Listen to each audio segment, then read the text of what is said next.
dasarnya itu adalah undang-undang yang mewajibkan. Itu adalah keputusan Menteri Lingkungan Hidup nomor 115 tahun 2003. Sekarang 2024, kurang lebih 19 tahun yang lalu. Mutu air itu merupakan kondisi kualitas air yang diukur atau diuji berdasarkan parameter-parameter tertentu dengan metode tertentu berdasarkan peraturan perundang-undangan yang berlaku. Sedangkan status mutu air adalah tingkat kondisi mutu air yang menunjukkan kondisi tercemar atau kondisi baik pada suatu sumber air dalam waktu tertentu dengan membandingkan baku mutu air yang ditetapkan oleh pemerintah. Penentuan mutu air ini menggunakan metode storage. Jadi baku mutu itu dari yang ditetapkan oleh pemerintahan Indonesia. Sedangkan cara kerjanya metode storage itu dari USEP, Amerika Serikat. Bagaimana cara kerjanya ini? Dia itu mengklasifikasikan USEPA itu, Environmental Protection Agency, mengklasifikasikan mutu air dalam 4 kelas, yaitu 1. Kelas mutu air kelas A, B, C, D. Di mana nanti akan ditentukan oleh skor. Apabila semua skornya itu memenuhi baku mutu, baik sekali berarti kelas A, maka memenuhi baku mutu. Maksudnya begini. Nih, ada 10 parameter yang ditetapkan. Contohnya sekarang pH. Dia ambil 2 titik. pH di titik A dan pH di titik B. Ternyata baku mutu pH itu adalah kimia ya. Kimia, parameter kimia. Kecil umpamakan hanya 1 saja, kecil dari 10. Maka dibandingkanlah pH di titik A didapatkan angkanya adalah 8. Atau pH-nya didapatkan 5 ion, sedangkan di titik B pH-nya didapatkan adalah 10. Sementara baku mutu oleh pemerintah adalah 6 sampai 9. Artinya apa? Kita ambil titik angka tertinggi berapa? 10. Maka ini maksimum nilainya. Melebihi baku mutu enggak? Melebihi berarti minus 2 dikasih. Angka terkecil berapa? 5. Melebihi tidak? Melebihi baku mutu karena 6. Berarti minus 2 pula. Berarti rata-rata berapa? 5 ditambah dengan 10, 15. Artinya adalah 15 menjadi 7,5. Berarti sesuai dengan baku mutu. Masuk berarti 0 dia. Berarti dia dapat nilai minus 4. Minus 2 tambah minus 2 sama dengan minus 4. Itulah cara kerjanya. Begitupun minus 4 itu berapa berarti? Berarti adalah kelas B. Baik. Antara minus 1, minus 10 cemar ringan dia baru. Dari satu parameter saja. Dari parameter saja dia tercemar ringan. Tapi ditambah lagi parameter yang lain, maka akan bisa nanti jumlah bisa menjadi lebih dari 31. Maka atau menjadi 11 sampai 30. Bisa di kelas C, cemar sedang. Dan bisa kelas B, buruk atau cemar berat. Nah, itulah dia. Ini adalah disumber dari Kepmen LH 193 dan Center 07. Bagaimana prosedur penggunaannya storage ini setelah kita lihatkan tadi? Pertama, 1. Melakukan pengumpulan data kualitas air. Kedua, kita membandingkan data hasil pengukuran dari setiap parameter air dengan nilai baku mutu yang sesuai dengan kelas air. Pada percobaannya ini, dia itu peraturan pemerintah nomor 82 tahun 2001 dipakainya. Ini ada perbaruan tapi tidak juga beda jauh tahun 2021.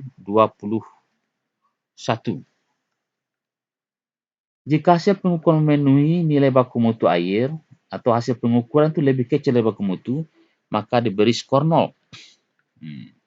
Jika hasil pengukuran tidak memenuhi nilai baku mutu air atau hasil pengukuran besar dari baku mutu, maka diberi skor sesuai dengan tabel di bawah ini. Ini dia. Tergantung parameter itu ada berapa. Apabila lebih dari 10, maka nilai skornya pun akan menjadi tinggi. Kalau fisika itu minus 1 sampai minus 6. Tapi kalau kimia itu minus 2 sampai minus 12. Yang paling tinggi skornya adalah biologi ini. Minus 3 sampai minus 18. Itu yang paling tinggi sekali. Apakah kita wajib mengukur fisika, kimia, biologi? Tidak. Boleh hanya dengan pengukuran fisika dengan kimia saja. Kalau tidak ada. Tapi paling bagus dipakai ketiganya. Fisika, kimia, dan biologi. 5. Jumlah negatif dari seluruh parameter dihitung dan ditentukan status mutu dari skor yang didapat dengan menggunakan sistem nilai yang dikalkulasi dari 3B4. Inilah metodologi. Bagaimana caranya? Kita akan menilai Sungai Batang Agam.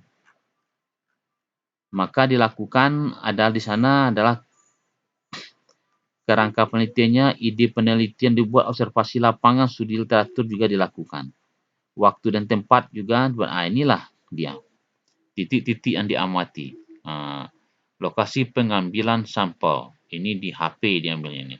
Ini satu, jembatan ratapan ibu. Ini ada. Di sinilah salah satunya. Kemudian alat dan bahan yang digunakan, ini dituliskan di sini dapat dilihat alat fisika, kimia, GPS juga dipakai, bahan juga, bahan kimia dipakai, dan kemudian pelaksanaannya sudah ada dilakukan dan hasilnya. Ini tatapan pelaksanaan survei lokasi dia, persiapan alat dan bahan, pengambilan sampel, pengukuran sampel, pengolahan data, dan membuat laporan. Penentuan titik sampel. Ini. Penentuan titik sampel ini berdasarkan SNI tahun 1991, di mana sungai itu dibagi atas penampangnya, dibagi ambil di tengahnya, kalau masih bisa dipakai, di tengahnya, kemudian sepertiga dibagi 3 lebar sungai itu, maka di antara itu diambillah di permukaan 1 dan setengah dari kedalaman. Baik cuaca hujan maupun setelah, apabila celah cerah karena dia itu dangkal, maka bisa diambil di tengahnya saja. Permukaan dan setengah kedalaman, karena bisa kita sampai ke tengahnya. Tapi kalau cuacanya hujan, airnya besar, nanti akan menyebabkan kehilangan nyawa pula bila kita pergi mengambil di tengahnya. Ini adalah prosedurnya. Kemudian sampel itu juga diambil, kemudian dimasukkan dalam botol, dan secepatnya lah dilakukan analisa atau ditaruh di dalam lemari es. Baru dianalisa di laboratorium. Karena itu kita harus mengontak. Harusnya sampel ini 2 hari setelah diambil harus dianalisa. Makanya harus cepat kita mengontak di laboratoriumnya. Dianalisa pH-nya, metode segalanya, cara kerjanya sudah ada di sini, dan bagaimana nanti mendapatkan hasilnya. Ini. Tentu dari hasilnya itu dibuatlah dulu deskripsi dari segmen sungainya itu. Inilah titik yang diambil segmennya itu ada segmen 1, 2, 3, 5. Di mana segmen ini adalah titik 1, segmen 1 sama titik 1 sampai titik 2. Ini koordinatnya dan ini panjangnya. Kemudian segmen 2 ini titik 2 ke titik 3 sampai segmen 5 titik 5 ke titik 6. Atau ya, gitu. Inilah dia segmennya. Kemudian inilah petanya. Titik 1 rumah sakit, titik 2 pasar ibu nih. Nanti nih 1 ke 2 nih segmen 1 nih. 2 ke 3 ini adalah segmen 2. 3 ke 4 ini adalah segmen 3. Kemudian 4 ke 5 ini adalah segmen 5. Dan 5 ke 6 adalah segmen 6. Inilah dia lokasinya. Nampak ada bangunan banyak di sini, ada sungai. Inilah nanti yang akan masuk. Jadi sungai ini di atas sudah mulai dia itu mendapatkan masukan dari limbah-limbah domestik ini ke sungai ini. Ini kita nilai karena semuanya akan mengalir ke sungai.